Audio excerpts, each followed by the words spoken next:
As usual, we're getting these boozy-ass trade offers from teams like the Memphis Grizzlies trying to get Eric Bledsoe, who I'm just not going to trade. That's would be a little bit ridiculous considering we built our team around him. Anyway, we are heading into, what is this, game 17 of the NBA season.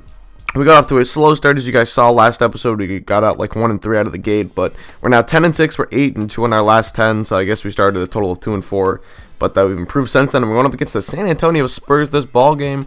And today I'm trying out a little bit something different with my lineup. I've talked about it in the last episode, kind of trying to find an identity with this team, trying to find what we're good at, what we're not so good at. And today we're going to be going with a little bit of small ball, and I decided I wanted to put Ray Allen in the starting lineup as well. So the starting lineup is going to be Eric Bledsoe, Ray Allen, Paul Pierce, Jabari Parker at the power forward, and then Roy Hibbert at center. Now the reason I think this team can go small is I think Jabari can be a good stretch four. People compare him a lot to Carmelo Anthony, and I can definitely see the comparisons, especially because I like to use him in the post, similar how to when Melo plays the stretch four. He'll either post up a small guy or drive right by a big guy, kind of on that block. But anyway, and then I think we have the good defensive center to do it. You gotta have a big defensive center to play small ball, and Roy Hibbert can be that guy, I should say. So we have an early 4-3 lead here. We'll see how our defense does suffer, though, without, another big man to cover a guy like Thiago Splitter. The Spurs do play big a lot of the time, so it could be a challenge as Ray Allen hits the transition three, but we're out to an early 6-point lead. J.R. Smith, though, is just going to go off this game. I don't know if it was because Ray Allen was covering him for a little bit or just because J.R. Smith is ridiculous, but I don't know. Paul Pierce with a nice backdoor cut gets the and one slam over Kawhi Leonard, and we have an early 6-point lead. Tony Parker, though, getting into the lane, kicking it out to J.R. Smith, and there's that man once again. It was just the ultimate heat check game for J.R. Smith. As you will see, he's already got 7 points. Now here's Tony Parker with the ball driving in. He's going to drive and kick, and once again, Ray Allen sagging off J.R. Smith. I tried to adjust the defensive settings, and it seemed to not do anything, as Smith already has 12 points. And now Jabari Parker with the ball, shooting right over Tim Duncan. Great shot by the second-year man from Duke.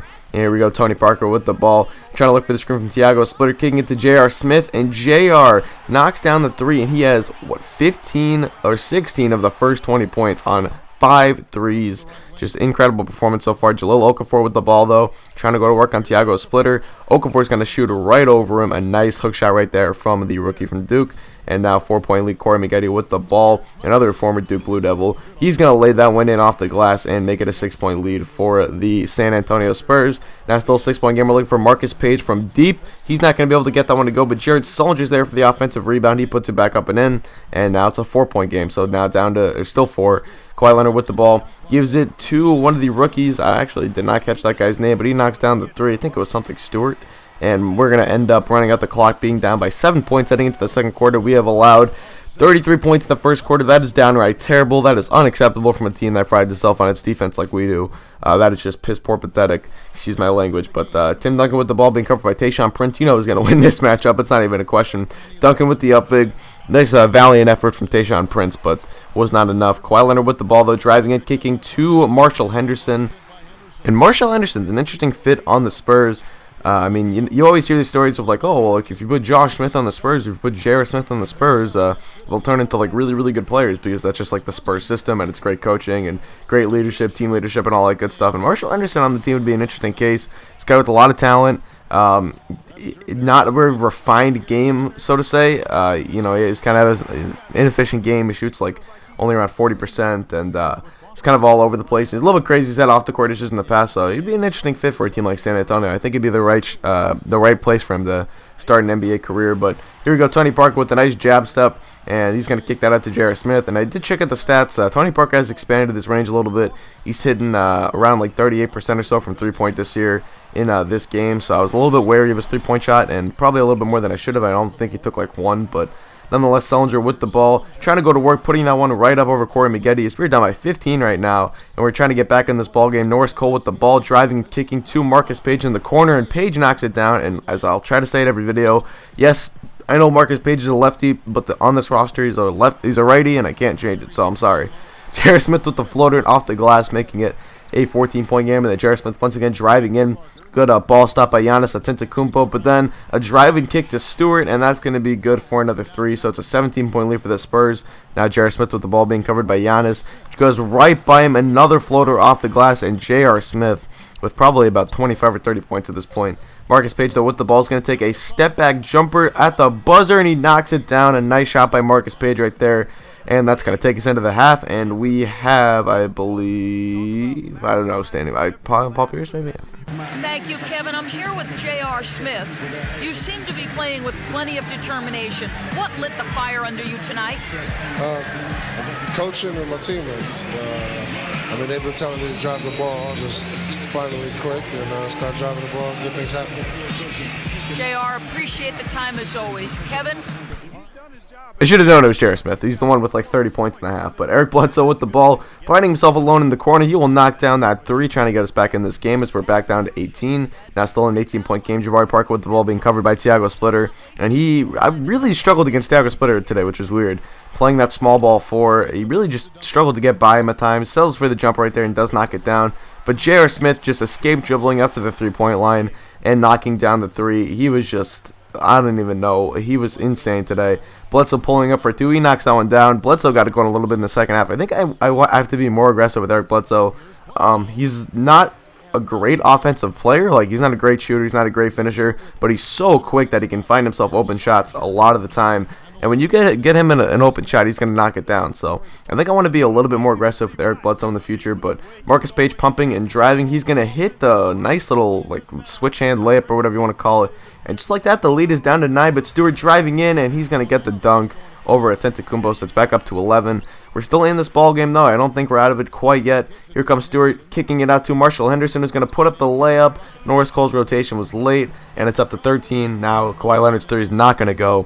And we're going to be down by 13 heading into the 4th and final quarter of this ball game. Trying to see if we can mount a final comeback, make one last run in San Antonio, and try to pull out a win here. But nonetheless, down by 13, as I said, 87 points through 3 quarters. Just, oh, that is awful, awful, awful. Unacceptable for us, but Paul Pierce with the ball. Kawhi Leonard gave him a little bit too much space there, but sadly his foot was on the line, so it's only a 2. Now still an 11-point game. That's going to be a 3 from Kawhi Leonard, making it a 14-point lead, 90-76. That was a big shot. We're going to try and answer right back, but once again, Pierce's foot is on the line. He does knock it down, however, so it's down to 12, 90-78, but now 85-92. Here is Tony Parker. He's going to drive right, and he's going to just look at the finish over Jahlil Okafor. Okafor is a strong dude, and that is impressive to finish over him like that. Tony Parker, one of the best in the game at finishing in the paint. Now Duncan with his off the glass or his bank jump shot, pretty much the trademark Tim Duncan shot.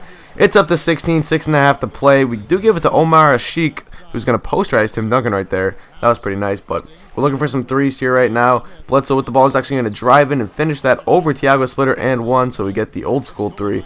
But we try to make a nice bounce pass to Roy Hibbert right there. It does not go. Here come the Spurs the other way, and Duncan running the break with the slam. He had a quiet day, but he had a big shot right there. 13-point lead. We're still in this. We just need a couple quick shots. Parker knocks it down. He stepped up in the second half. Now we're only down by 11. And Bledsoe to the hoop. Finishes that one. Eric Bledsoe's going to work in this second half. He's over 20 points in the day now, but still an 11-point lead with 2 minutes to play. We're going quickly. Parker for 3. Knocks it down. And the lead is down to 8.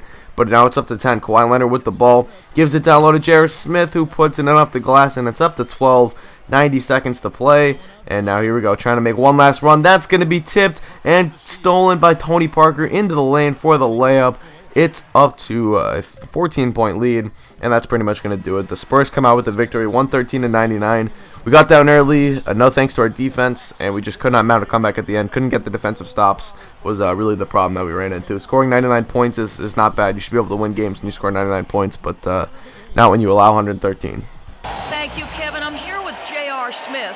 This team really looked good tonight. What was the key out there? I mean, our penetration was unbelievable tonight. Everybody was penetrating the ball. We weren't settling for jump shots and contested jumpers. And as long as we keep moving the ball, we'll be fine. J.R., appreciate the time as always. Kevin? As you can see, J.R. Smith once again getting the post-game interview, or getting the in-game interview. 38 points out of him. When you're allowing 38 points to J.R. Smith, you're probably not going to win too many games. Just a little little tip for you guys, I guess. But nonetheless, he's your player of the game, obviously. 38 points. I don't know what the other stats were. We will find out, though. As you can see, 38 points, 2 assists, 5 rebounds, 2 steals. And I guess he was traded because I don't think he can't opt out of his contract after 2014. He has to wait till after 2016 to opt out. So I guess he was traded from the Knicks. But anyway, Bledsoe finishes with 24 and 12. Parker 19 and 10. He did get a lot of rebounds out of that 4 spot, but He had a pretty good game, I would say. The rest of the team just, I mean, we got to be better defensively than that. I don't know if it was a small ball. Maybe we'll go back to it in spurts. But anyway, that's going to do it for me. I want to thank you guys for watching. Hope you did enjoy this video, and this was Mel.